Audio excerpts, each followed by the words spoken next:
Magandang gabi mga kaibigan. Ngayon, muling bubukas ang pinto ng mga lihim at hiwaga. Dito sa Sigaw sa Dilim, maririnig ninyo ang mga kwentong hindi basta kwento, kundi mga bulong ng gabi, mga sigaw ng mga nilalang na nagtatago sa anino. Kaya kung handa na kayong pakinggan, isara ang ilaw, suotin ang inyong headset, at sabay-sabay tayong lumusong sa dilim ng kwento ngayong gabi. Ano na naman bang ginagawa mo rito sa aking bahay, ha, Tomas? Alam kong mag-aabala ka na naman sa akin. Kaya mas mabuti pang umuwi ka na sa inyo. Lolo, kanina ko pa po kayo hinihintay eh. Pero wala po ako rito para mang-abala. Magpapagamot po kasi ako sa inyo. Kasi ano po eh, masakit po ang tiyan ko. At bakit naman sumasakit ang tiyan mo? Hindi ko po alam eh.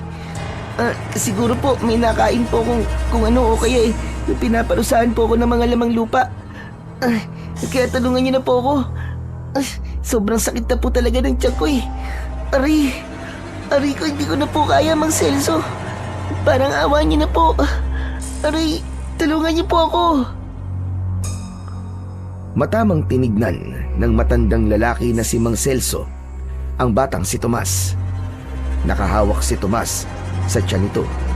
Hindi maipinta ang mukha ng bata at bakas doon ang labis na sakit na nararamdaman.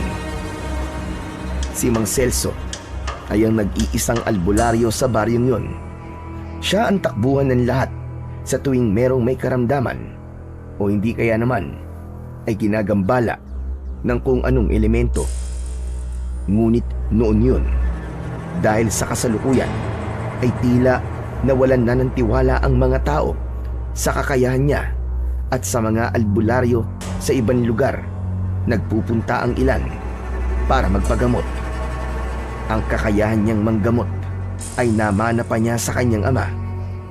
Bata pa lang si Mang Celso ay nakitaan na siya ng interes sa ginagawa ng tatay niya. Dahil doon ay ipinasa at ipinamana ng tatay niya ang kaalaman nito sa panggagamot.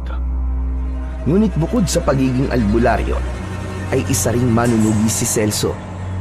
Maraming taon na siyang nakipaglaban noon sa mga aswang. Ilang beses din niyang iniligtas ang mga tao mula sa mga nilalang ng kadiliman. Ang kakayahan namang yun ay natutunan niya sa isang matandang manunugis na nakitaan siya ng potensyal para maging isang mahusay na manunugis. Pero ang pakikipaglaban sa mga aswang ay matagal na niyang tinihinto. Bukod sa wala ng aswang ang umaatake sa baryo nila, ay isa sa dahilan niya ay ang kanyang edad. Mahina na ang katawan niya, kaya mas pinili niya na maging isang albularyo na lamang. Mang Celso, titignan niyo na lang po ba ako? Hindi niyo po ba ako gagamutin? Sobrang sakit po talaga ng tiyan ko, Mang Celso. Tulungan niyo naman po ako. Aray, parang awa niyo na po. Lumapit si Mang Celso kay Tomas. Pinataas niya ang damit nito. Inilapat niya ang hintuturo sa tiyan ng bata at nakiramdam siya. Huwag mo kung nilolokong bata ka, ha? Hindi masakit ang tiyan mo. Ano bang kalokohan ito, ha? Hindi ko po kayo niloloko, Mang Tomas. Masakit po talaga ang tiyan ko. Maniwala po kayo sa akin. Sige, naniniwala na ako sa iyo, pero kailangan kong biyakin ang tiyan mo. Dahil sa tingin ko, ay may nalulukad diwende. Ha? Ano po? Bakit niyo naman po bibiyakin ang tiyan ko? Dahil kailangan mailabas ang diwende sa tiyan mo. Huwag kang mag-alala, kasi tatahiin ko naman ulit ang tiyan mo gamit ang karayom at sinulit. Mabilis lang yon, pero sobrang sakit nun. Sandali, at kukunin ko mga gamit ko. Huwag kang aalis dyan. Teka, sandali lang po. Hindi niyo na po kailangan kunin ang mga gamit niyo. Oh, at bakit naman? Ay, kasi hindi na po pala masakit ang tiyan ko eh. Magaling na po ako. Sigurado ka ba? Kanina lang ay parang mamamatay ka na sa pamimilipit ng tiyan mo. Eh bakit ganon? Wala eh. Bigla po nawala ang pananakit ng tiyan ko eh. Siguro po dahil sa hinawakan nyo kanina ang tiyan ko. Ang galing nyo talagang albularyo, Mang Celso. Gumaling kagad ako, hinawakan nyo lang ako. Tumigil ka sa mga kalokohan mo, Tomas. Nang hawakan ko ang tiyan mo, ay alam kong hindi yan sumasakit. Ano na naman bang pakulo ito, ha? Inaabala mo na naman ako. Hindi naman po, Mang Celso. Gusto ko lang po kayo makakwentuhan. Kanina pa nga po ako naghihintay dito sa inyo eh. Pero alam niyo po, Mang Tomas, ibig sabihin po nun, magaling talaga kayo kasi nalaman nyo na hindi talaga masakit ang tiyan ko sa pamamagitan lamang ng paghawak dito. Astig! Nakakabilib po talaga kayo. Kaya idol na idol ko po kayo eh. Tigilan mo na nga ako sa mga pambobola mo. Alam ko na kaya ka narito ay dahil makikialam ka sa mga gamit ko. At gusto mo lang makarinig ng mga kwento ko sa mga naging pakikipaglaban ko sa mga aswang noon. Ay, nako. Huwag ngayon, Tomas. Pagod ako sa paghahanap ng mga halamang gamot sa gubat. Ang gusto ko lang ay makapagpahinga. Kaya sige na, makakaalis ka na. Mang Tomas, gusto ko po kasing maging kagaya nyo eh. Gusto ko po maging albularyo na nakikipaglaban po sa mga aswang. Parang ang astig po kasi ng ganon. Ikaw, bata ka. Baguhin mo ang pangarap mo na yan. Mas taasan mo ang iyong pangarap. Huwag mo nang naisin na maging kagaya ko. Tignan mo nga ako ngayon. Tumanda na ako nang hindi man lang nagkaroon ng pamilya. Dahil sa takot kong baka ang aking pamilya balikan ang mga aswang na nakalaban ko dati. Ang gawin mo ay mag-aral ka at magtapos ka. Nag-aaral naman po ako eh. Hindi naman po sa pagyayabang pero mataas po ang mga grado ko. Lalong-lalo na po sa math. Wala akong pakialam kahit ikaw ang pinakamatalino sa inyong klase. Dahil hindi naman kita anak o apo. Kaya sige na. Umalis ka na rito. Grabe naman po kayo sa akin, Mang Celso. Ayaw niyo po bang iniidolo kayo? Ay nako. Ayoko. Dahil ayoko may isang bata na magaya ang kapalaran na sa akin. Sige na nga. Uwi na nga po ako pero babalik pa rin ako rito sa ibang araw at kukulitin ko pa rin po kayo. Hindi po ako titigil hanggang sa hindi niyo po ako tinuturuan ng mga gamot. Matapos yung sabihin ni Tomas, ay bigla yung tumakbo ng mabilis na para bang ayaw na nitong marinig ang pagtutol niya sa sinabi nito. Napailing na lang si Mang Celso habang pinapanood ang papalayong si Tomas. Ay nako. Kung maririnig mo ang buong kwento ng aking buhay, ay hindi mo na naisip pa na maging kagaya ko, Tomas. Nung kabataan ni Mang Celso ay marami ang humahanga sa kanya bilang isang albularyong manunugis. Halos lahat ng tao ay puro pasasalamat ang sinasabi sa kanya, lalo na yung mga napagaling niya at nailigtas niya mula sa aswang. Pero nang huminto na siya sa pagiging manunugis at dumami na ang mga albularyo sa iba't ibang lugar, ay unti-unti na siyang nakalimutan ng mga tao. May mga nagpapagamot pa rin sa kanya, pero iilan na lamang. Naging isang normal na mamamayan na lamang siya sa kanilang baryo at tila nakalimutan na ng lahat ang kabayanihan na ginawa niya noon.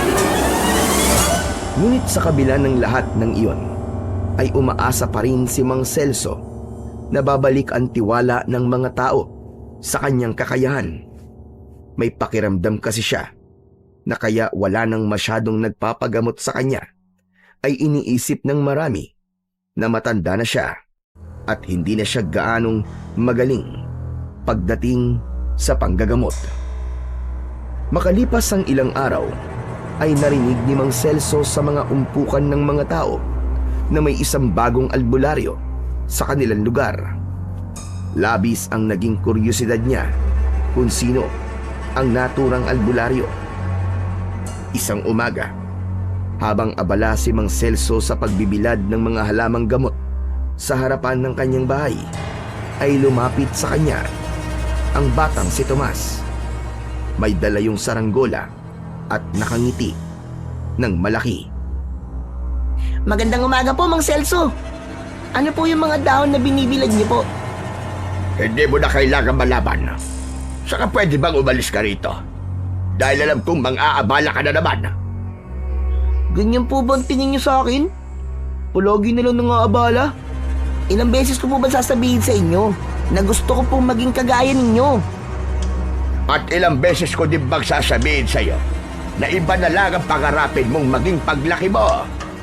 Hindi magiging maganda buhay mo sa pagiging albularyo na tulad ko. Hindi kaya yaman sa ganitong gawain, maniwala ka. Kahit na po. Ang gusto ko lang naman po ay makatulong po sa may mga sakit. Alam ko po kasi na hindi ako kayang pag-aralin ng mga magulang ko para maging doktor. Kaya doon na lang po ako sa alam kong kaya ko. At yun ay ang maging kagaya niyo po. Ay, nako. Napakakulit mo talaga, bata ka. Marami pa akong gagawin sa araw na to. Kaya mas makabubuti na huwag mo na akong istorbohin. Makikipagkwentuhan lang naman po ako eh. Kwentuhan niyo naman po ako tungkol po sa mga aswang na pinakanahirapan po kayong labanan nung manunugis pa po kayo.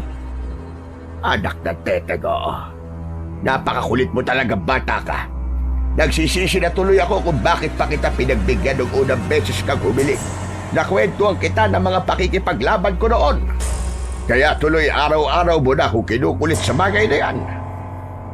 Di ka ba napapagod? Hindi po. Ang sabi po kasi ng namatay kong lola, kapag po may gusto akong maabot, ay hindi ako dapat mapagod. Pero maiba po ako, Mang Celso.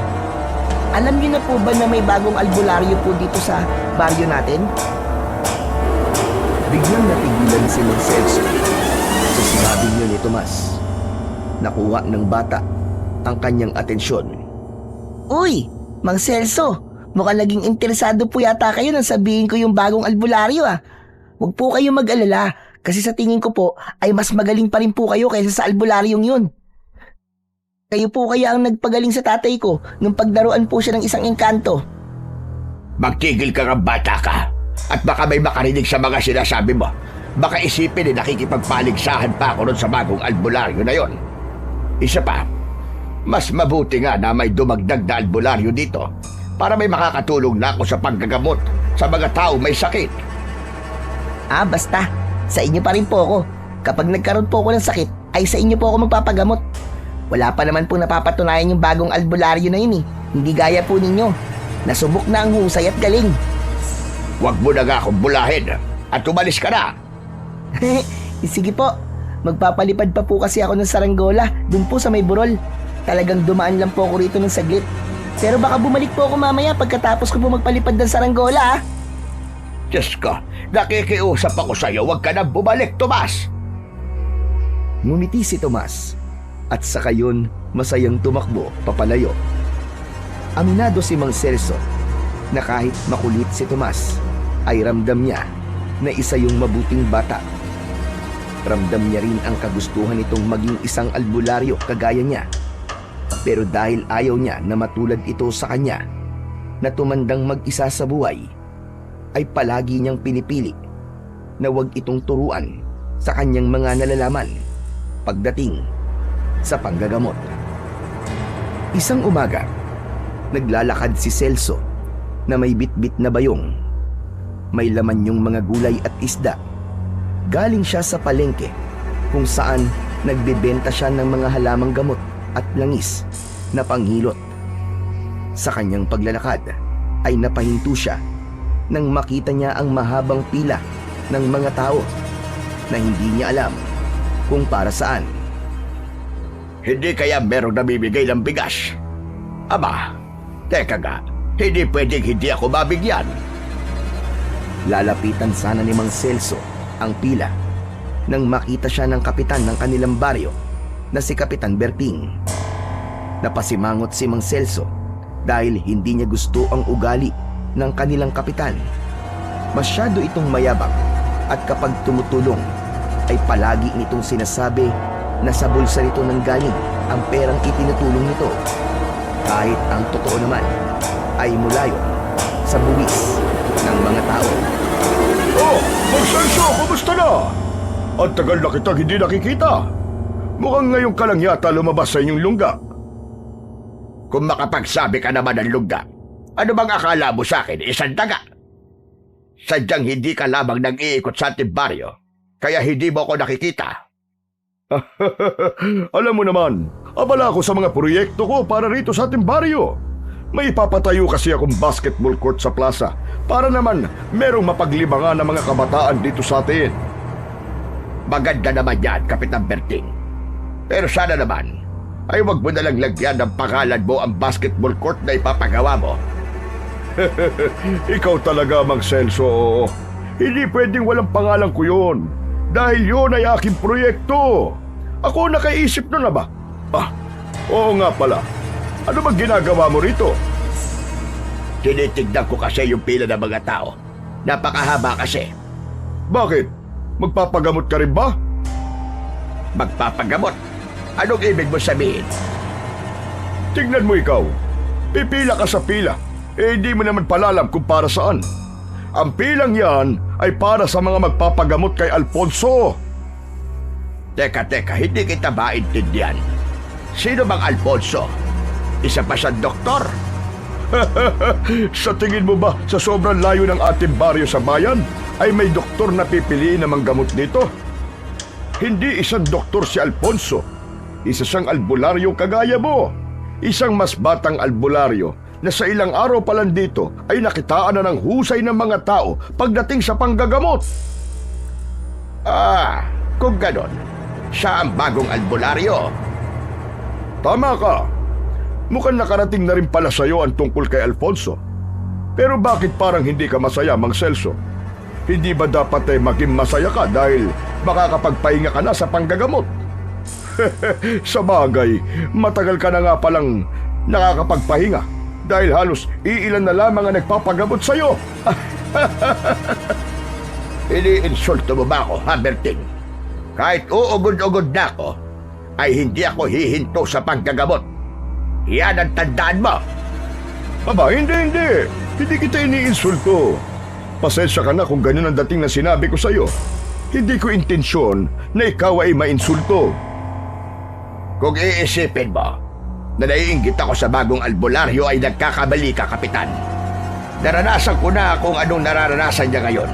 Kaya wag mong ipamukha sa akin na parang wala akong naitulong noon sa baryong ito at sa mga panahong malakas pa ako. Sandali lang, Man Celso. Masyado ka naman yatang balat sibuyas. Hindi ganun ang ibig ko sabihin. Huwag kang maglagay sa bibig ko ng mga salitang hindi ko sinabi. Kilala kita, Berting, mula ulo hanggang pa. Alam ko na kahit hindi mo direktang sabihin ang isang bagay, ay nararamdaman ko kung anong gusto mong iparating. Parang hindi ko naman alam na noon pa man ay galit ka na sa akin dahil iniisip mo na ako dahilan ng pagkamatay ng iyong asawa nang magkasakit ito. Ipapaalala ko lang na ginawa ko ang lahat para isalba ang buhay niya. Sinabi ko noon na dalhin mo na siya sa ospital dahil doktor na ang kailangan niya. Pero hindi ka nakinig sa akin. Bakit kailangan mo pang ungkatin ang nakaraan, Mang Celso? Alam mo kung gaano kasakit sa akin ang pagkawala ng aking asawa. Ay, pasensya ka na. Pero bakit ba ako nakikipag-usap sa'yo? Sige na, uuwi na ako at pasensya ka na ulit sa aking huling sinabi. Ganyan dapat, Berting. Dapat ay marunong tayong humingi ng paumanhin kapag alam natin nakasakit tayo ng damdamin ng iba. Tumiim ang bagang ni Kapitan Berting. Halatang napikon yun sa mga tinuran ni Mang Celso. Naglakad na palayo si Mang Celso habang mabilis ang tibok ng kanyang puso. Aminado siya na may inggit siyang naramdaman sa bagong albularyo na mas lalo pang pinalala ni Kapitan Berting. Hindi niya maiwasang maramdaman na parang sa isang iglap ay nakalimutan na ng lahat ang mga naitulong niya sa mga ito. Nang makarating si Mang Celso sa kanyang kubo, ay padabog niyang ibinagsak sa lamesa ang kanyang bayong, habang isa-isa niyang inilalabas mula roon ang kanyang mga pinamili sa palengke, at hindi niya napigilang maghimutok. Lintik talaga. Nakakabwisit talaga ang perting na yon. Kung inaakala niya na magagawa niya akong ibaba ay nagkakamali siya. Saka sino ba yung bagong albularyo na yon? Sigurado ko na mas magaling ako kaysa sa kanya. Marami pa siyang kakaining bigas bago niya marating kung nasaan ako ngayon. Tama po kayo dyan, Mang Celso. Nagulat si Mang Celso nang marinig niya ang boses ng batang si Tomas. Nang laki ang mga mata niya nang makita niya si Tomas na nakadungaw sa bintana mula sa labas. May hawak ang bata na malaking bayabas na may kagat. Hoy, ikaw na bata ka! Anong ginagawa mo dyan, ha? Talaga bang hindi mo ako lulubayan, ha? Hindi mo sumubok ang batang si Tomas. Umalis ito sa bintana at tuluyan ang pumasok sa loob ng bahay ni Mang Celso. Ba't talagang pumasok ka pa sa bahay ko? Hindi ka ba tinuruan ng mga magulang mo na hindi ka maaaring pumasok sa bahay ng may bahay nang hindi ka nagpapaalam? Wala naman po akong gagawin na masama eh. Saka, hindi na rin po ako iba sa inyo, di ba? Pero tama po kayo sa sinabi nyo kanina, Mang Celso. Kahit sinong albularyo pa po ang dumating dito sa atin, ay wala po makakatalo sa inyo, Mang Celso. Kayo pa rin po ang pinakamagaling na albularyo sa buong mundo. At hindi lang po yun, dahil kayo rin po ang pinakamatapang na manunugis ng mga aswang. Totoo po yun. Alam ko sinasabi mo lamang yan para turuan na kita manggamot. Para sa iyong kaalaman, makulit na bata. Kahit bulahin mo ko ng bulahin, ay hindi na magbabago ang aking desisyon. Hindi ko naman po sinasabi yun kasi may kailangan po ako sa inyo eh. Nagsasabi lang po talaga ako ng katotohanan. Saka tinuruan po ako ng nanay ko na wag po ako magsisinungaling. Sandaling natahimik ang matandang si Mang Celso. Nang tignan niya ng diretsyo sa mga mata si Tomas, ay naramdaman niya ang sinseridad nito. Ramdam naman niya na totoo ang paghanga ng batang yun sa kanya. Nagsimula yun nang tulungan niya ang tatay nitong ginagambala ng isang engkanto. Mula nang mapagaling niya ang tatay ni Tomas, ay nagsimula ng humanga ng gusto si Tomas sa kanyang panggagamot. Isang malalim na paghinga ang pinakawalan ni Mang Celso. Naisip niya na kung hindi man niya tuturuan na manggamot si Tomas, ay mas makabubuti na maging maganda ang pakikitungo niya rito. Teka, kumain ka na ba? Nang tanghalian po, hindi pa po, Mang Celso. Baka sa oras po na to nagluluto pa lamang po si nanay. O siya, sige. Kung gusto mo dito ka naman ang halian. Saluhan mo na ako. Magluluto ako ng ginataang tilapia. Wow, talaga po. Paborito ko po ang ginataang tilapia. Sige po, dito na po ako manananghalian. Salamat po, Mang Celso. Pero diyan ka lang. At kapag nakita kong nakikialam ka sa mga gamit ko, ay papauwiin kita agad sa inyo. Nagkakaintindihan ba tayo? Opo, opo. Promise po, hindi po ako makikialam. Dito lang po ako. Tumango na lang si Mang Celso bilang tugon sa batang makulit. Sinimulan na niya ang paglilinis ng mga tilapia.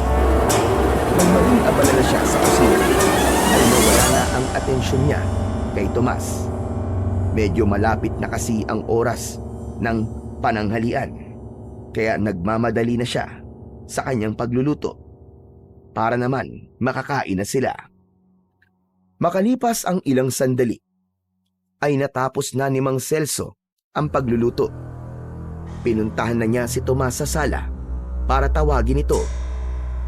Ngunit nagimbal siya nang makitang nakabukas ang malaking kahon kung saan nakalagay ang mga sandata niya sa pakikipaglaban niya sa mga aswang. Tinitingnan ni Tomas ang nasa loob ng kahon. Dahil sa sobrang pagkamangha ni Tomas, ay hindi nito napansin si Mang Celso. Tomas! Anong ginagawa mo? Aray, Diyos ko po. Ay, ano po, nakakagulat naman po kayo, Mang Celso. Hindi ba sabi ko sa'yo ay huwag kang makikialam sa mga gamit ko? Pasaway ka talaga, bata ka! Hindi naman po ako nakikialam eh. Tinitignan ko lang naman po eh. Promise. Hindi ko po hinawakan ng mga to. Isarado mo ang kahunayan at umalis ka na. Umuwi ka na sa inyo. Pero sabi niyo po dito po ako manananghalian, di ba? Hindi na. Nagbago na ang isip ko. Sinabihan na kita kanina, hindi ba? Ang kulit mo talaga. Simpleng bagay lang ay hindi mo pa magawa. Sorry na po. Hindi ko po talaga hinawakan kahit isa po sa mga nakalagay sa kahon na yan. Saka nagugutom na po ako Hindi ko po alam kung nakapagluto na po ba si nanay doon po sa bahay namin. Kaya dito na lang po ako kakain. Huwag na po kayong magalit sa akin, Mang Celso. Please. Ay, nako. O sige, hahayaan kita dito kumain ng pananghalian. Pero pagkatapos mong kumain ay umalis ka na kagad. Ang gusto ko ay hindi ka na rin dito babalik kahit kailan. Ano po? Pero Mang Celso, bakit naman? Dahil yun ang gusto ko. Sinabi ko na sa'yo huwag kang makikialam sa mga gamit ko, di ba? Pero sinuway mo pa rin ako. Ala, sige. Halika na sa kusina at kakain na tayo. Bilisan mo. Opo. Ang sungit niyo naman po, Mang Celso. Nauna nang nagtungo si Mang Celso sa kusina at naghain na siya. Nang sumunod sa kanya si Tomas, ay pinaghugas niya muna ito ng kamay sa batalan. Matapos yun, ay naupo na silang dalawa. May kakaibang sayang naramdaman si Mang Celso. Matagal na kasi ang huling beses na may nakasabay siya sa pagkain. At hindi niya akalain na si Tomas pa ang muling makakapagparanas nun sa kanya. Pinilit na lang niyang itago ang saya na kanyang nararamdaman. Akmang sasandok na ng kanin si Tomas nang hawakan ni Mang Celso ang kamay nito. Bakit po, Mang Celso? Hindi ba kayo nagdadasal at nagpapasalamat sa Panginoong Diyos bago kayo kumain sa inyong bahay?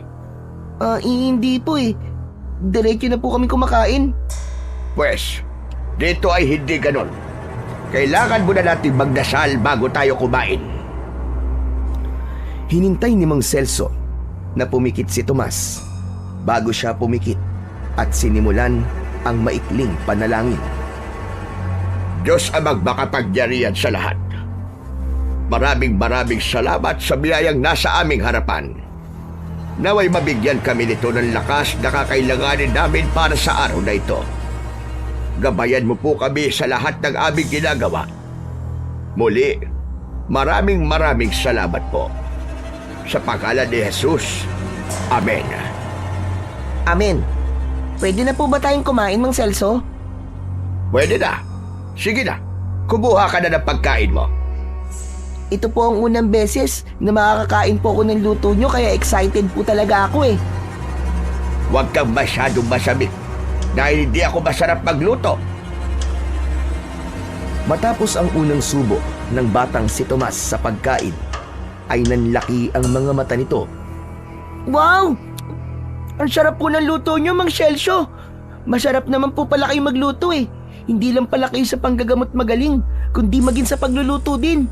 Bakit hindi po kayo magtayo ng karinderya? Sigurado po ako na dudumugin nyo ng mga tao. Talagang napakagaling mo mambolahan Hindi po kita binabola. Nagsasabi lang po ako ng totoo. Kaya nga po para sa akin ay kayo pa rin po ang pinakamagaling na albularyo dito po sa baryo natin. Mas magaling pa po kayo ron sa bagong albularyo na si Alfonso. At paano mo naman nasabi ang bagay na yan? Sige ka. Nakita ko kanina na napakahaba na pila ng mga nagpapagamot sa kanya. Sus, hindi niyo po ba napansin na halos puro mga babae po nagpapagamot sa kanya? Ano naman ngayon kung puro babae nagpapagamot sa kanya? May problema ba roon? Kasi nga po, guwapo po yung bagong albularyo. Kaya yung mga babae po rito sa baryo natin kahit walang sakit o karamdaman, yun, nagpapagamot po sa kanya. Kumbaga kumikirengking lang po sila. Paano mo naman masasabing totoo yung sinasabi mo? Narinig ko po kasi si Aling Marta nakausap niya po yung mga kachismisan niya po tuwing umaga. Ang sabi po niya, nagpagamot po siya kay Alfonso kahit hindi masakit ang likod niya. Gusto lang daw po niyang mahilot ng gwapong albularyong yun. O di ba? May asawa na po si Aling Marta. Isa po siya sa mga patunay na marami ang nagpapagamot kay Alfonso na babae kasi gusto lang po nilang makita yung gwapong albularyo. Ganun lang po yun. Hayaan mo na laban sila kung ganun ang gusto nilang gawin sa buhay nila. Sa bagay, pera naman po nila ang ginagamit nila sa pagbabayad kay Alfonso di ba? Ama ka, kaya huwag ka na lamang makialam sa kanila. Sige na nga, bilisan mo na ang pagkain mo dyan at pagkatapos ay umuwi ka na sa inyo. Hindi ka nga yata nagpaalam sa inyo kung nasaan ka. Hindi na nagsalita pa ang batang si Tomas at ipinagpatuloy na nito ang pagkain. Habang si Mang Celso naman ay sandaling natigilan nang dahil sa sinabi ni Tomas tungkol sa bagong albularyo ay bahagya siyang nabahala. Kung tutuusin, walang kaso sa kanyang magkaroon ng bagong albularyo sa baryo nila. Ngunit kung magkakaroon man ng bago, ay nais niya na yung mahusay at talagang makakatulong sa mga tao. Kaya naisip niya na kailangan niyang makasiguro kung mahusay ba ang bagong albularyo na pinagkakaguluhan sa kanilang lugar. Kinagabihan, hindi magawang makatulog ni Celso. Iniisip niya pa rin ang bagong albularyo at kung totoo bang mahusay yung manggamot. Nais niya na kung sakaling mawala siya ay may papalit sa kanya na manggagamot na tunay na maaasahan ng mga tao sa kanilang baryo. Hanggang sa nagdesisyon si Mang Celso na magtungo sa bahay ni Alfonso. Bumangon siya sa kanyang papag at lumabas ng bahay. Sa kanyang paglalakad patungo sa bahay ng bagong albularyo ay sinalubong siya ng malamig na hangin ng gabing yun. Nang makarating na si Mang Celso sa harapan ng bahay ni Alfonso, ay huminto muna siya upang alamin kung gising pa ba si Alfonso. Mukhang tulog na siya. Wala nang nakabukas na gasera sa loob ng kanyang bahay. Ang mabuti pa siguro ay umuwi na ako at bukas ng umaga ko na lang siya puntahan. Ngunit kung bukas ko naman siya pupuntahan, ay baka mahirapan na ako na kausapin siya. Paniguradong marami ang pipila sa kanya para magpagamot. Sa huli ay nagdesisyon si Mang Celso na kumatok na lang sa bahay ni Alfonso. Nung nasa harapan na siya ng pinto at kakatapusa na siya, ay may narinig siyang kalistos na nanggagaling sa likod ng bahay. Nilukob siya ng kaba. Isang kaba na nararamdaman lamang niya kapag may aswang sa paligid. Inihanda ni Mang Celso ang kanyang sarili. Marahan siyang naglakad papunta sa likod ng bahay ni Alfonso. Ngunit nang malapit na siya sa likod ng bahay, ay isang binata ang biglang sumulpot sa kanyang harapan. Itinutok nito ang itak sa leeg ni Mang Celso. Naging mabilis ang pagkilos ni Mang Celso. Hinawakan niya ang braso ng binata at pinilipit niya yun. Nabitawan ng binata ang itak at napasigaw ito dahil sa sakit. Aray ko! Aray! Pakawalan mo ako! Baka mabali ang braso ko, aray! Sino ka? Anong ginagawa mo rito? At bakit mo ko gustong patayin? Ikaw ang dapat tanungin ko niyan. Anong ginagawa mo rito sa bakuran ko? Sino ka ba? Teka, dito ka nakatira? Ikaw si Alfonso? Yung bagong albularyo? Oo, ako nga.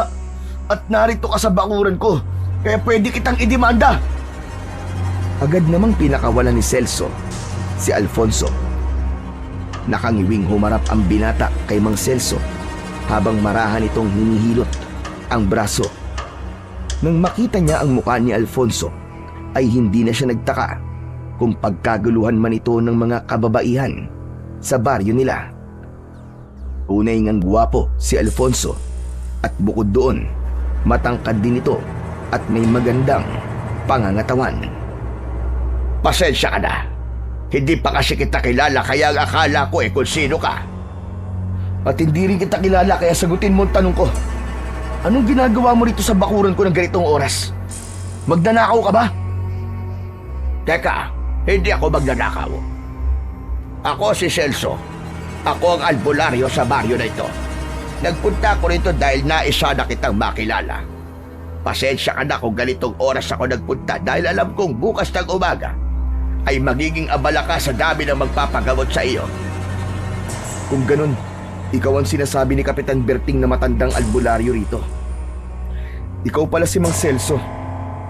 Ikinagagala ko po kayong makilala. Pasensya na rin po kung napagkamalan ko po kayo na isang magnanakaw. Inilahad ni Alfonso ang isa nitong kamay na agad namang tinanggap ni Mang Celso. Ikinagagalak din kitang makilala. Si Berting pala ang nagbanggit sa'yo ng tungkol sa akin. Kung ganun, ano-ano ang mga sinabi niya tungkol sa akin? Ang sabi niya ikaw ang dating mahusay na albularyo dito pero nang tumanda ka na, ay tila unti-unti na rin nawala ang husay mo pagdating sa panggagamot. Ano pa ba ang aasahan ko kay Berting? Puro na lang negatibong bagay ang ikikwento niya sa iba tungkol sa akin. At teka, maiba ko. Maaari bang sa loob na lamang tayo ng bahay mo mag-usap? Kung ayos lang sa iyo. Hindi magandang pakiramdam ko rito sa labas. Ha? Bakit po? Ano pong nararamdaman nyo? Basta. Mas makabubuting kung sa loob na lamang tayo mag-usap. Sige ho, sumunod po kayo sa akin. Naunang naglakad si Alfonso. Bago naman sumunod si Mang Celso sa binata, ay iginala niya muna ang kanyang mga mata sa paligid ng bakuran. May pakiramdam pa rin siya na mayroong aswang sa kung saan, ngunit hindi niya matukoy kung saan ang eksaktong kinaroroonan nun. Hindi nagtagal ay sumunod na siya sa loob ng bahay ni Alfonso. Sinindihan ni Alfonso ang lampara at pinaupo nito si Celso sa sahig na kawayan. Nakita ni Celso ang mga bote na nasa isang sulok na may laman na langis. Meron din doong mga pinatuyong halamang gamot. Hindi nagtagal ay umupo na si Alfonso sa harapan ni Mang Celso. Inabutan siya nito ng isang baso na may mainit na kape. Maraming salamat. Ano po pala ang pag-uusapan natin? Ang totoo, isang malaking karangalan po sa akin ang makaharap ang orihinal na albularyo sa baryong ito. Hindi na ako magpapaligoy-ligoy pa. Batid ko na kahit bago ka palang rito bilang isang albularyo, ay marami na ang naniniwala sa iyo. Alam mo, mula nang matuto kong manggamot, at ako nang naging albularyo sa lugar na ito, kaya importante para sa akin na matiyak na kung sakaling mawawala ako at ikaw ang papalit sa akin, ay nasa mabuting kamay ang mga tao sa baryong ito. Iniisip niyo po ba na hindi totoo ang aking kakayan pagdating sa panggagamot? Hindi kita pinag-iisipan ng ganyan dahil ayokong manghusga ng tao. Dahil ang akin sinabi ay nais kong makatiyak na maganda ang iyong hangarin. Nais ko sanang malaman kung kailan ka pa nagsimula sa pagiging albularyo at paano ka natuto manggamot. Sa lugar po kasi na pinanggalingan ko ay isang kilalang albularyo ang aking tatay. Siya po nagturo sa akin kung paano manggamot sa tradisyonal na pamamaraan. Hanggang sa nung nakaraang taon ay tuluyan na po ako naging albularyo sa aming lugar. Tinulungan ko ang aking tatay sa panggagamot, pero pakiramdam ko ay nasa likod lang ako ng aking tatay. Anong ibig mo sabihin? Para po akong isang anino ng aking ama. Palagi akong naikukumpara sa kanya. Madalas kong marinig sa mga tao na mas magaling pa rin ang tatay ko kaysa sa akin. Hindi naisip ng mga tao sa amin na nagsisimula pa lamang ako. Nang dahil doon, ginamit ko ang perang naipon ko para umalis sa lugar na yon. Hanggang yun, napadpad ako sa baryo nyo, Mang Celso. Dito ko napili na gamitin ang aking kakayahan sa pagpapagaling ng mga may sakit. Dito kasi, hindi ako ikinukumpara ng mga tao sa aking tatay. At sa tingin ko, ay mas magiging masaya ako rito. Napakalungkot naman pala na kwento ng iyong buhay. Pero huwag ka mag-alala dahil hindi mo ako magiging kakompetensya. Ang totoo nga yan tamang-tama ang pagdating mo dito dahil unti-unti nang nawawala ang tiwala ng mga tao sa aking kakayahan. Kaya ang ilan sa kanila ay sa ibang albularyo na nagpapagamot sa tuwing sila ay may karamdaman Pero bakit nawala ng tiwala nila sa inyo? Kahit hindi nila direktang sinasabi sa akin, alam ko na iniisip nila na dahil matanda na ako ay unti-unti na rin nawawala ang aking husay sa paggagamot. Hindi po ba nila alam na ang kakayahan ng isang albularyo ay hindi nawawala? Bagkus habang tumatanda ang isang albularyo, ay mas lalo siyang nagiging mahusay. Maliban na lamang kung ang kakayahan nyo ay kaloob ng isang elemento dahil maaari nila itong bawiin sa inyo. Tama po ba? Tama ka dyan, Alfonso. Yan ang bagay na hindi nauunawaan ng mga tao. Pero hindi ko rin naman sila masisisi. Kung sa tingin nila mahina lang aking kakayahan. Basta nais ko lang na makasiguro na kung meron man bagong albularyo dito, ay nasa mabuting kamay ang mga kababaryo ko. Huwag po kayo mag-alala, Mang Celso. Wala po akong masamang intensyon sa mga tao rito. Ang tanging hungad ko lang ho ay makatulong sa mga may sakit at mga taong walang kakayahan na magpunta ho sa doktor. Isa pa, wala rin po akong plano na palitan po kayo dahil alam ko rin po na kahit anong gawin ko ay hindi ko ho mapapantayan ang naiambag nyo sa baryong ito.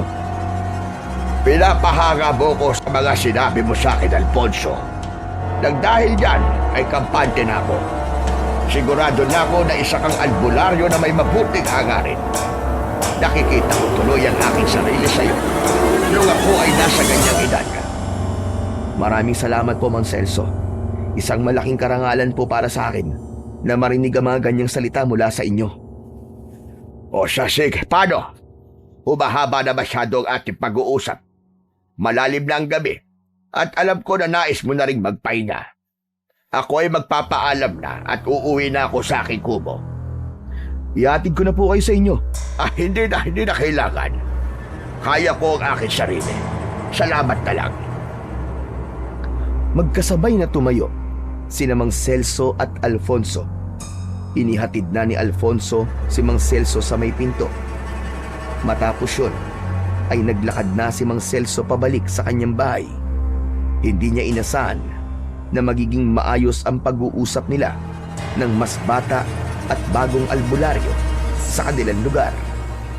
Naramdaman niya na totoong may mabuting hangarin si Alfonso at doon pa lang ay kampante na siyang nasa mabuting kamay ang mga taong may sakit at magkakaroon ng sakit sa kanilang lugar.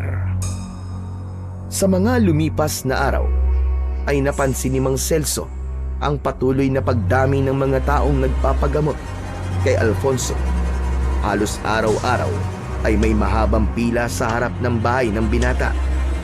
Hindi lang mga taga-baryo ang naroon, kundi pati mga taga-ibang lugar na handang maglakbay para magpagamot dito. Dahil doon ay hindi naiwasan ni Mang Celso na maalala ang mga panahong siya ang tinitingala at inaasahan ng mga tao pagdating sa panggagamot. Ngunit sa kabila ng lungkot na nararamdaman, unti-unti niyang tinanggap na lipas na ang kanyang panahon bilang isang albularyo. Alam niyang darating ang oras na kailangang ibigay na sa iba ang lugar na minsan ay sa kanya. Isang umaga, habang nakamasid si Mang Celso sa mahabang pila sa labas ng bahay ni Alfonso, ay lumapit sa kanya si Kapitan Berting. Nakangisi yun at alam niya na hindi maganda ang sasabihin nito. Aalis na sana si Mang Celso pero mabilis na humarang si Kapitan Berting sa kanyang harapan. Teka, sandali lang, Mang Celso. Bakit naman bigla kayong aalis? Alam ko na ikasisira ng aking araw at sasabihin mo. Kaya mas mabuti pang hindi ko na lang marinig. Hindi naman. Kanina pa kasi kita tinitingnan eh. Nakita ko na parang naiinggit ka kay Alfonso. Sa bagay, naiintindihan kita kung bakit ganyan ang nararamdaman mo. Kasi noon ikaw ang pinipilahan ng ganyan, hindi ba? Wala akong inggit na nararamdaman para kay Alfonso. Ang totoo ay masaya ko. Dahil may bago na tayong albularyo rito sa baryo. Pero hindi ba dapat ipaglaban mo kung ano ka rito? Paano na ang kabuhayan mo? Paano kanyang kikita ng pera? Para sa iyong kaalaman, Kapitan, ang panggagamot ko ay hindi ko kabuhayan. Kung merong magbigay sa akin ng kahit na anong halaga ng pera, ay tinatanggap ko. Pero hindi obligadong magbayad sa akin na nagpapagamot. At baka nakakalimutan mo na nagbebenta ako ng mga halamang gamot at langis na panghilot. Kahit wala na ang magpagamot sa akin, ay mabubuhay pa rin ako. Abay kahit na, iba pa rin kung may magpapagamot sa'yo. Kaya lang, mukhang malabo nang may magpagamot sa'yo. Kasi lahat ng tao rito at maging sa ibang lugar ay kay Alfonso na nagpapagamot kayon. Alam ko ginagawa mo. Dinidemonyo mo ang utak ko. Gusto mo na makaramdam ako ng inggit at galit kay Alfonso. Gusto mong may gawin akong hindi maganda, tama ba? Pasensya ka na, Kapitan Berting. Pero hindi ka magtatagumpay.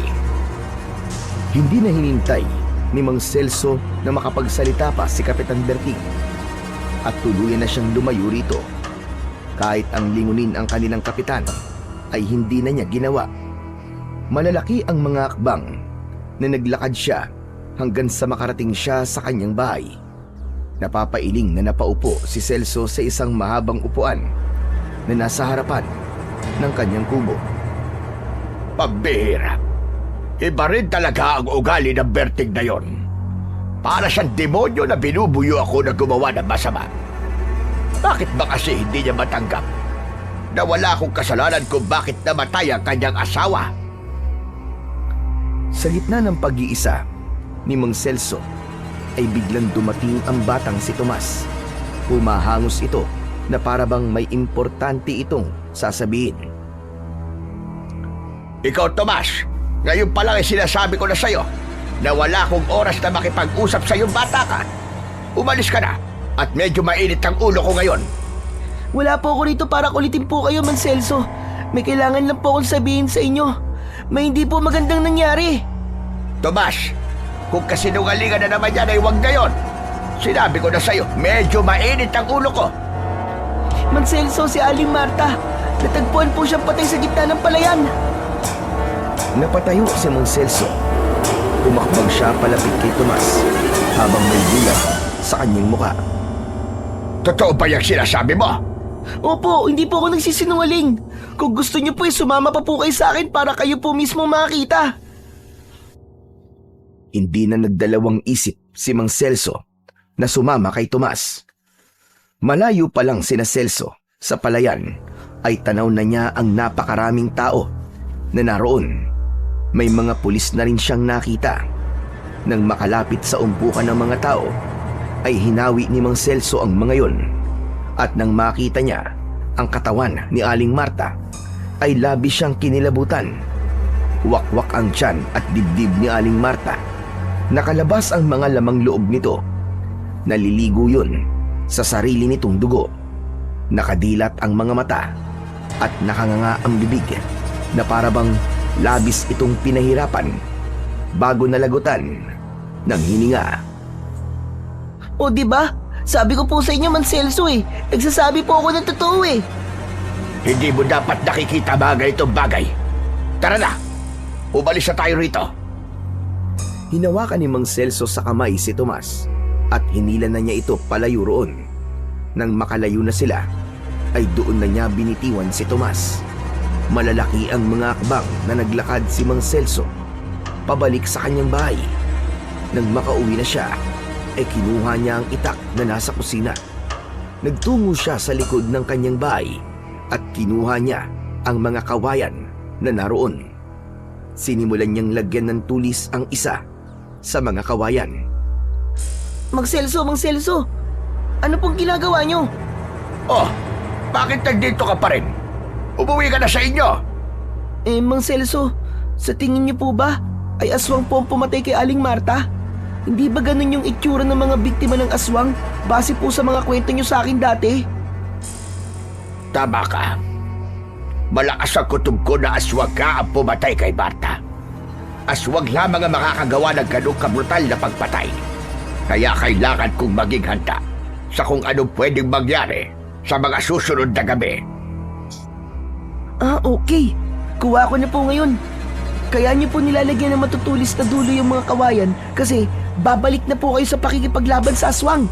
Ayos! Sa wakas, makikita ko na po kayong makipaglaban sa aswang. Naririnig mo ba ang sarili mong bata ka? Talagang ikinakatuwa mo pa na may aswang na rito sa baryo natin. Hindi mo ba naiintindihan ang pwedeng mangyari? Maaaring hindi lang si Marta ang magiging huling biktima. Kung tama ang hinala ko na may aswang na naman dito. Sorry po, Mang Celso. Hindi naman po ako masaya na may aswang po dito sa atin eh. Masaya lang po ako kasi babalik na po kayo sa pagiging manunugis. Kahit na. Kaya mas makakabuti kung umuwi ka na at huwag ka naglalabas ng bahay nyo kapag madilim na. Ang hilig mo pa namang makipaglaro kahit hating gabi. Tila tinablan ng takot ang batang si Tomas sa mga sinabing yun ni Mang Celso. Nagmamadali na itong umalis. Nang maiwang mag-isa si Mang Celso, ay ipinagpatuloy niya ang paglalagay ng tulis sa mga kawayan. Alam niyang hindi siya maaaring magsayang ng oras at dapat siyang maging handa. Hindi rin siya maaaring maging kampante dahil malakas talaga ang kutob niya na hindi si Aling Marta ang huling matatagpo ang walang buhay sa kanilang baryo. Hindi nga nagkamali si Mang Celso. Halos tuwing umaga ay may natatagpo ang bangkay sa kanilang baryo na ang pagkamatay ay gaya ng kay Aling Marta. At may napansin ang lahat. Lahat ng pinapatay ay puro mga babae. Habang dumarami ang bilang ng mga biktima, ay lalong tumitibay ang kutob ni Mang Celso na may aswang na muling gumagala sa kanilang baryo. Gabi-gabi, kahit mahina na ang katawan ni Mang Celso, ay pinipilit pa rin niyang lumabas habang bitbit niya ang kanyang itak at isang kawayang may tulis. Umiikot siya sa kanilang baryo upang tugisin ang aswang. Alam niyang hindi na siya kasing lakas ng dati, ngunit hindi niya maaatid na walang gawin habang patuloy na may nabibiktima. Ngunit ilang gabi nang umiikot si Mang Celso sa kanilang baryo, pero bigo pa rin siyang makita ang sinasabing aswang. Hanggang sa naisip niya na kailangan niya ang tulong ni Kapitan Berting. Kaya kahit ayaw niyang makausap ang kanilang kapitan, ay nagtungo siya sa bahay nito. Oh, Mang Celso! Hindi ko inaasahan na magpupunta ka rito sa aking bahay. May gusto ka bang inumin? Kape o tsa? Huwag ka na mag-abala pa, Kapitan. Dediretsahin na kita. May ginagawa ka ba sa mga patayan na nangyayari ngayon? Kaya ka ba nandito ay para batikusin ako? Sagutin mo na lamang ang tanong ko, Kapitan. May ginagawa ako, Celso. Humingi na ako ng tulong sa mga kapulisan at kumikilos na sila. Nag-iimbestiga na sila at sinabi ko sa kanila na huwag silang titigil hanggat hindi nila nahuhuli at napapanagot ang salarin.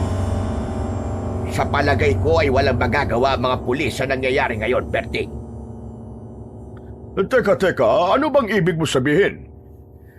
Nakita ko na ito ng maraming beses. Si Marta at ang iba pang biktima. Yung paraan ng pagkamatay nila. Sigurado ko na aswang ang may gawa nun sa kanila.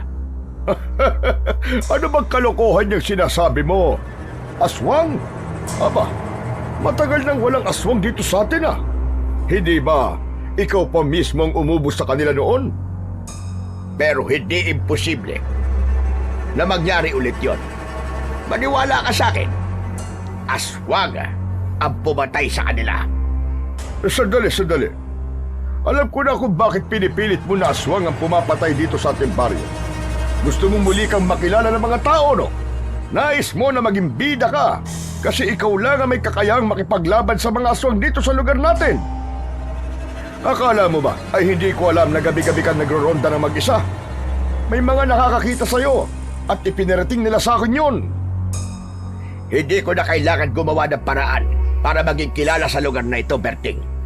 Ang gusto ko lang ay ang masigurong kaligtasan ng nakararami at ang mapatay ang aswang na yon sa lalong madaling panahon.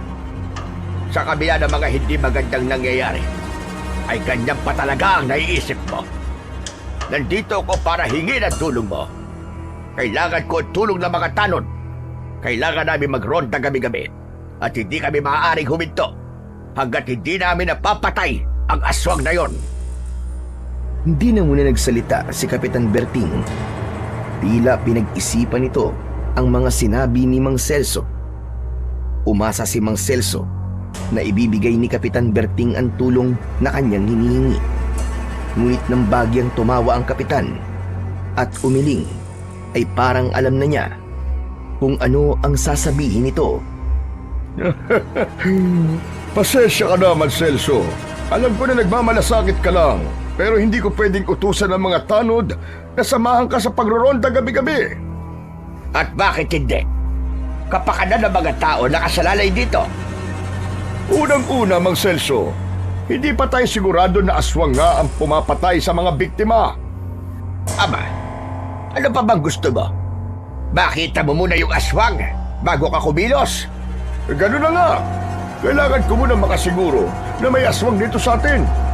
Ayokong utusan ng mga tanod at tugisin ang aswang tapos sa huli, malalaman natin na wala naman palang aswang. Aba, kapag nangyari yun ako mapapahiya. Paano kung totoo may aswang? Paano kung wala? Isa pa, kung may aswang nga rito, sa tingin mo ba, ay kaya mo pang makipaglaban, Mang Celso? Hindi ka na kagaya ng dati. Matanda ka na. Kupas na. Mahina lang yung katawan. Ano pang magiging laban mo sa aswang? Hindi ba ako kasing lakas ng dati? Ang pagmamahal ko sa baryong ito, ang magiging sandata ko. Hindi ka mabubuhay sa pagmamahal mo na yan. Ako na nagsasabi sa'yo. Kaya kung ako sa'yo, Mang Celso, tigilan mo ng pag-iisip na may aswang na naman dito sa ating baryo. At huwag mo sasabihin yan sa iba dahil paniguradong magpapakalat ka lang ng takot dito. Nagkakaintindihan ba tayo? Ako ang dapat mong intindihin, Berting. Pero kung ayaw mong tulungan ako, hindi na kita pipilitin. Sana nga ibali ako at sana ay tama ka.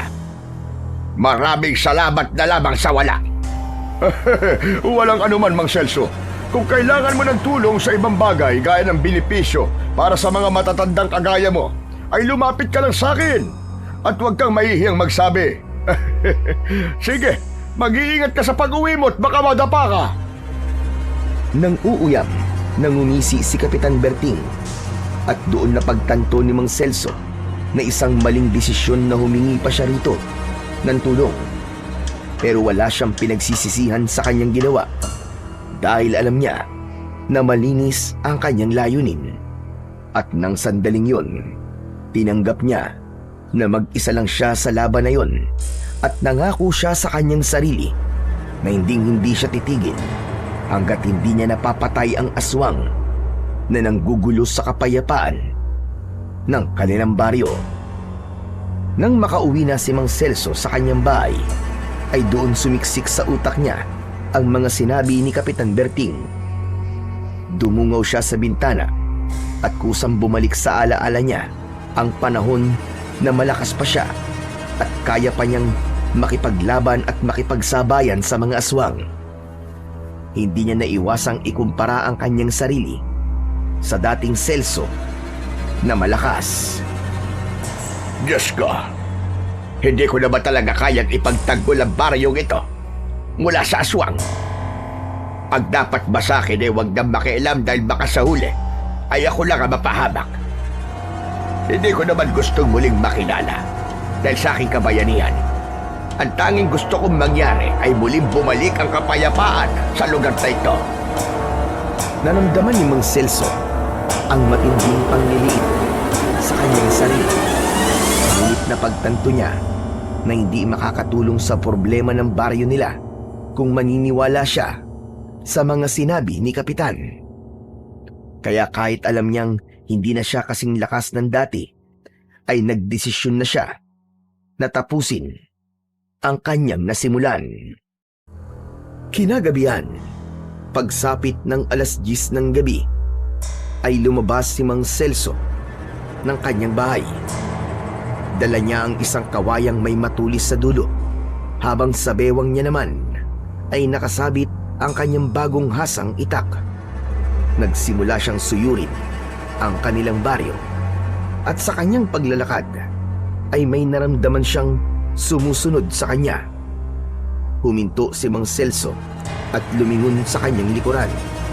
Nakita niya ang isang anino ng nilalang na nagtatago sa likod ng puno na nasa gilid ng daan. Akala mo ba hindi kita nakikita? Lumabas ka dyan sa pinagtataguan mo. Kung hindi ka lalabas, ay ako mismo lalapit sa iyo at diyan kita papatayin sa kinatatayuan mo. Mang Celso, ako po ito. Huwag niyo naman po akong patayin. Tomas! Aba, anong ginagawa mo rito sa labas na ganitong oras? Umuwi ka na sa bahay niyo dahil masyadong delikado. Narinig ko po kasi sa mga tao na lumalabas kayo gabi-gabi. Nagkaroon po ako ng hinala na tinutugis niyo po yung aswang. Kaya po, naisipan ko pong sundan kayo. Parang awa niyo na po, Mang Celso. Hayaan niyo na po akong samahan kayo. Kahit ngayong gabi lang po. Tumigil ka nga sa kahibangan mong bata ka. Dahil baka yan pa ang maging dahilan ng kamatayan mo. Hindi ba sinabi ko sa'yo na may posibilidad na may aswang na rito sa ating baryo? Hindi ka ba marunong umintindi? At yung katigasan ng ulo mo ang palagi mo pinapairal? Pero, ano kasi, Mang Celso eh. Wala nang pero-pero. Sinabi lang umuwi ka na. Kapag hindi ka pa umuwi ngayon din, ako mismo mag-aatid sa'yo sa bahay niyo at isusumbong kita sa nanay at tatay mo na lumalabas ka pa na ganitong oras. Naku, huwag niyo pong gagawin yun. Mapapagalitan po ako at baka mapalo po ako. Sige po, uuwi na lang po ako, Mang Celso. Bilisan mo, umuwi ka na. Opo! Nagmamadaling tumakbo si Tomas palayo. Hinintay ni Mang Celso na mawala sa paningin niya ang bata bago siya muling magpatuloy sa paglalakad. Halos 1 oras nang paikot-ikot si Mang Celso sa baryo. Pero kahit anino ng aswang ay hindi pa niya nakikita. Minsan daling yun ay gusto niya nang isipin na baka nga tama si Kapitan Berting na wala talagang aswang sa baryo nila. Hanggang sa isang malalim at malakas na alulong ang narinig niya sa kung saan. Nang maulit ang alulong ay pinakinggan niya yon ng mabuti at napagtanto niya na nagmumula yon sa gubat. Mabilis na tumakbo si Celso papunta sa gitna ng kakahuyan. Nang makarating siya ron ay sinuyod niya ang gubat sa kabila ng kadiliman ng paligid. Tinanay niya ang kanyang mga mata sa dilim hanggang sa nakita niya na ang kanyang hinahanap. Kitang-kita niya ang isang aswang na nilalapa ang isang babae. Sa palagay niya ay wala nang buhay ang babae dahil wakwak na ang dibdib nun. Malaki ang katawan ng aswang. Meron yung matutulis na mga kuko at mga ngipin. Mabalahibo ang katawan nun. Hindi na nagsayang ng sandali si Mang Celso. Sinibat niya ang aswang gamit ang kawayan pero mabilis yung nakailag. Doon niya na hinugot ang kanyang itak at hinanda niya ang sarili sa pakikipaglaban. Sa wakas, Diablong buwang ka. Nakita na rin kita. Tama nga ang aking hinala. Aswang ang pumapatay sa mga babae sa baryong ito. Sa tingin mo ba ay kaya mo akong tanda? Kung ako sa'yo ay tatakbo na akong palayo. Magpasalamat ka dahil hindi ang kagaya mo ang nais kong biktimahin. Ang gusto ko ay mga babae dahil sila ang tunay na nagbibigay sa akin ng lakas. Hindi mo ako kilala. Matagal na ako nakikipaglaban sa mga kagaya mong hayop ka. Kung ganon, tignan natin kung may laban ka pa sa kagaya ko. Sumugod ang aswang kay Mang Celso. Napakabilis ng kilos ng aswang at halos hindi na yun makita ni Celso. Ngunit hindi siya tinablan ng takot. Bagkus ay inisip niya ang mga naging biktima nito upang mas lalo siyang magkaroon ng dahilan para labanan ito. Nagulat si Mang Celso nang bigla siyang sinunggaban ng aswang. Napahiga siya sa lupa at pumaibabaw sa kanya ang aswang. Tatagain niya sana ito, pero mabilis na nahawakan ng aswang ang kanyang braso at buong diin siya nitong kinagat doon. Malakas na napasigaw si Celso dahil sa labis na sakit na lumukob sa kanya. Nabitiwan niya ang itak dahil hindi niya na yun kayang hawakan. Mukhang mahina ka na, tanda. Ang dapat sa'yo ay namamahinga na. Umalis ang aswang sa ibabaw ni Mang Celso. Walang kahirap-hirap siyang binuhat nito at ibinalibag sa lupa. Naramdaman ni Mang Celso ang pagkadurog ng mga buto niya sa kanyang gulugod. Nang dahil doon ay labis siyang nanghina at hindi niya na nagawang makatayo hanggang sa walang tigil siyang kinalmot at kinagat ng aswang sa iba't ibang parte ng kanyang katawan. Wala nang nagawa si Mang Celso kundi ang sumigaw hanggang sa tuluyan na siyang nawalan ng ulirat at wala na siyang naalala pa sa mga sumunod na nangyari. Inakala ni Mang Celso na yun na ang kanyang katapusan. Kaya naman, laking pagtataka niya nang bigla siyang nagising at nasa ibang parte na siya ng gubat. Sa kanyang pagtayo ay naguluhan siya sa kanyang napansin. Bakit wala akong sugat kahit isa? Panaginip lang ba ang pag-atake ng aswang na yun sa akin? Pero bakit nandito ako sa gubat? Ano ba talaga ang totoong nangyari? Hindi yun isang panaginip, Celso. Ang pag-atake sa'yo ng aswang ay totoong nangyari kanina.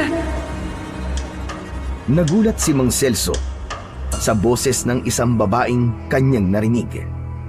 Paglingon niya sa kanyang kaliwa ay isang napakagandang babae na nakasuot ng mahabang puting damit ang kanyang nakita. Nakalutang ang babae sa ere at ang buhok nito ay marahang gumagalaw na parabang isinasayaw ng hangin. Huwag kang matakot sa akin. Ako si Luwanan. Ako ang diwatang nananahan sa kagubatang ito. Nakita ko ang iyong tapang at determinasyon na ipagtanggol ang inyong baryo mula sa aswang. Kaya ikaw ay aking tinulungan. Ako nagpagaling sa iyong mga sugat. Mapalad ka dahil hindi ka tuluyang namatay sa pag-atake sa iyo ng aswang. Kaya nagawa ko pang paghilumin ang mga sugat na iyong natamo. Kung gano'n ay, maraming salamat sa iyo, Luwanan. Pasensya na kung natakot ako nang makita ka. Ngayon lang kasi ako nakakita ng diwata tapos nakalutang ka pa sa hangin. Ipagpaumanhin mo. Naiintindihan kita.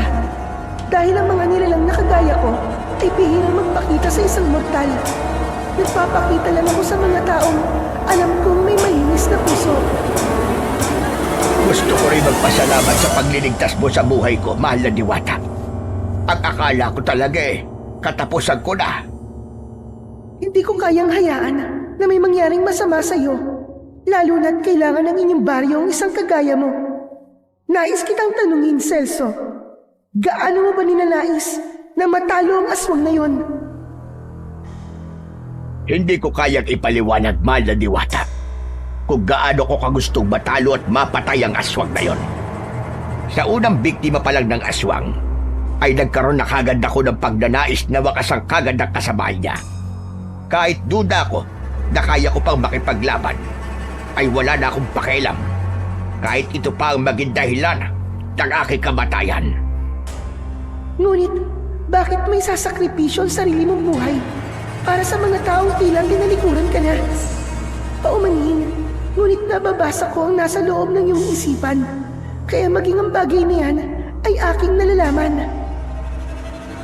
Dahil mahal ko ang aming baryo. Kahit parang kinalimutan na ako ng marami ay may ilan pa rin namang nakakaalala sa akin. At sa mga bagay na nagawa ko noon.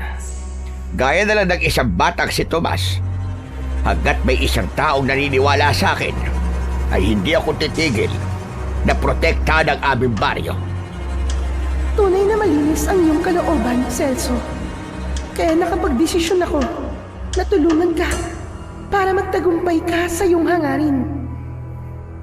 Teka, sandali lang, mahal na diwata. Ang ibig mo ba sabihin Kaya mo kong palakasing muli. Ibabalik mo ba ang dati kong husay sa pakikipaglaban sa aswang? Ikinalulungkot ko. Ngunit ang iyong mga sinabi ay hindi nasaklaw ng aking kapangyarihan at kakayahan. Ang tanging may bibigay ko lang na tulong sa iyo ay ang bawang na ito. Inilahad ni Luan ang isa nitong palad at doon ay nakita ni Celso ang isang piraso ng buong bawang. Lumapit siya at pinagmasdang mabuti ang bawang at wala siyang nakitang kakaiba sa bawang na yun. Alam kong pantaboy sa mga aswang ang bawang. Pero marami na kami dyan sa aming baryo. Hindi ito gaya ng isang normal na bawang, Celso. Ito ay isang makapangyarihang bawang na nilikha na panlaban sa mga aswang. Ito ay sumasabog sa tuwing ibaba tumuto sa iyong kalaban. Ito ay isang mutya ng bawang. Kung ganon, ay isa nga yung makapangyarihang sandata. Pero kaya ba niyang patayin ang isang aswang kung iisang piraso lamang ang bawang na ibibigay mo sa akin, mahal na diwata? Ito ay isang punla. Kailangan mo itong itanim at payabungin. Ang mga magiging bunga nito, ansyang yung magiging sandata. Huwag kang mabahala, dahil ito ay mahiwagang punla ng bawang. Mabilis itong magbubunga at ang kabutihan ng iyong puso, ang tubig na magdidilig dito. Gapin mo ito bilang kapalit sa kabutihan ng iyong loob, Celso. Napalunok si Mang Celso. Ang totoo ay hindi pa rin siya makapaniwala na isang diwata ang kanyang kaharap. Ganun pa man, wala siyang pagpipilian kundi ang pagkatiwalaan nito dahil hawak nito ang isang bagay na maaaring maging daan upang mapatay niya ang aswang.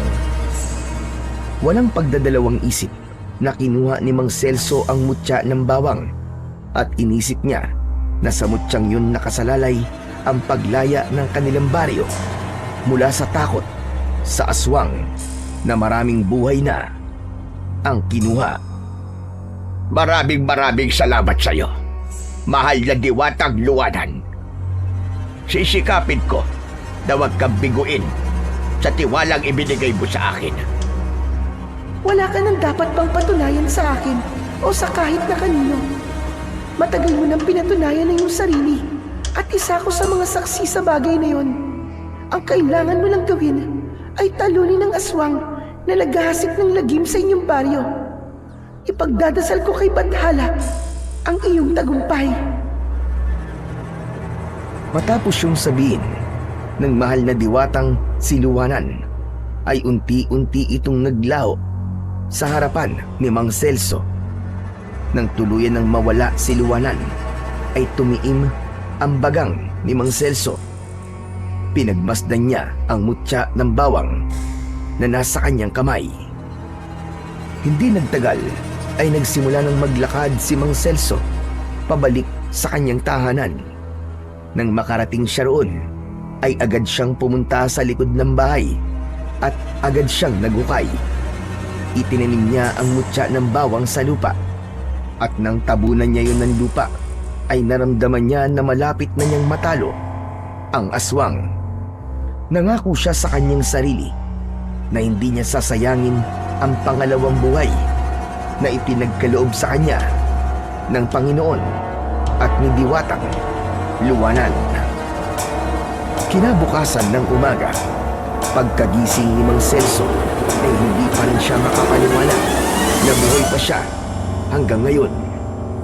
Alam niya na kung hindi siya iniligtas ni Luwanan, ay kabilang na siya sa mga naging biktima ng aswang.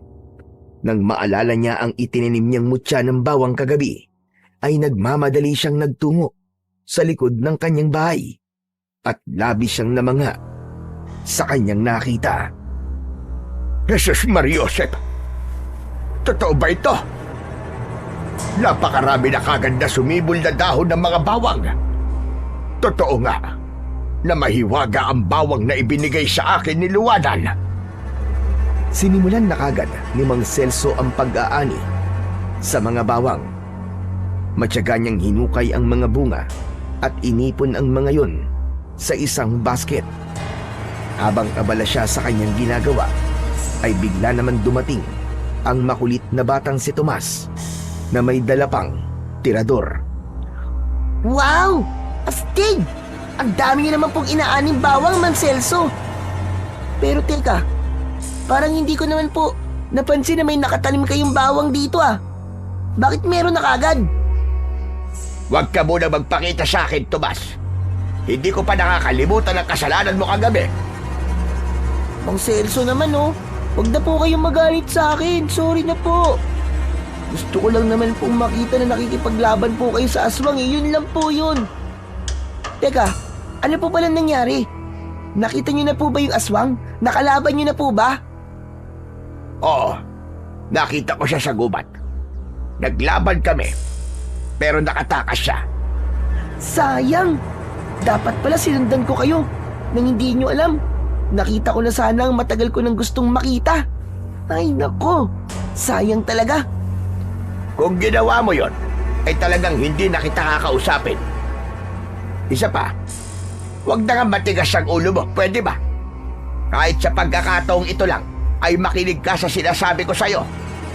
Hindi ligtas, lalo na ang gaya mong bata kapag lumalabas ka ng madilim.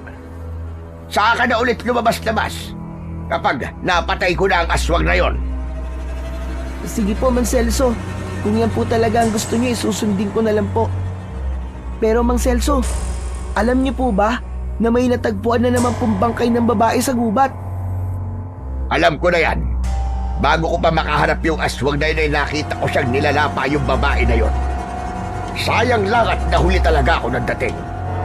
Sana'y nailigtas ko siya. Kaawa-awang biktima. Pero Mang Celso, sigurado po ako na mapapatay niyo po yung aswang na yun.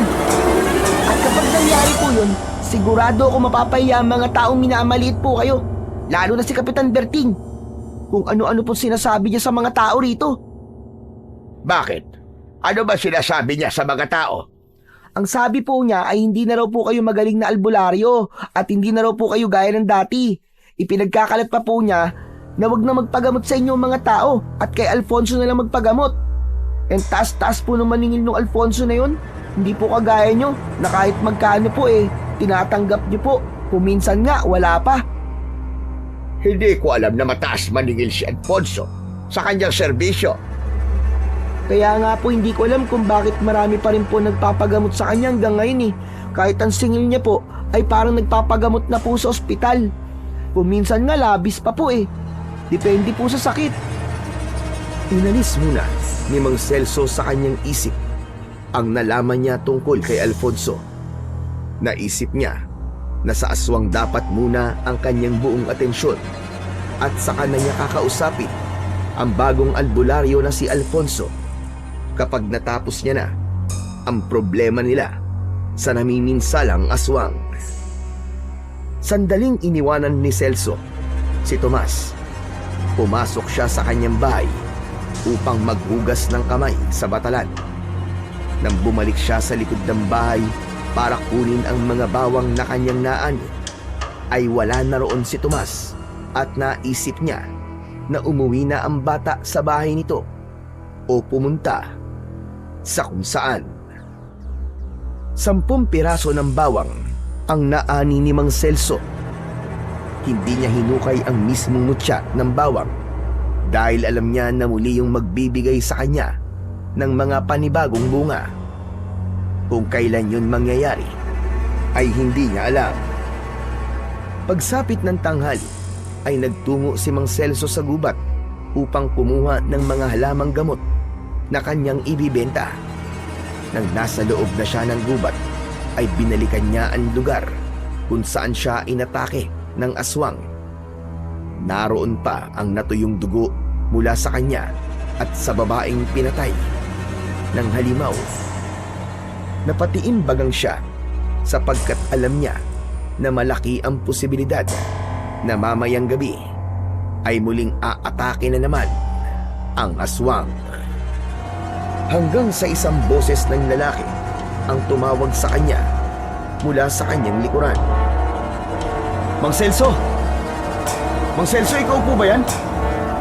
Oh, Alfonso! Abay, anong ginagawa mo rito?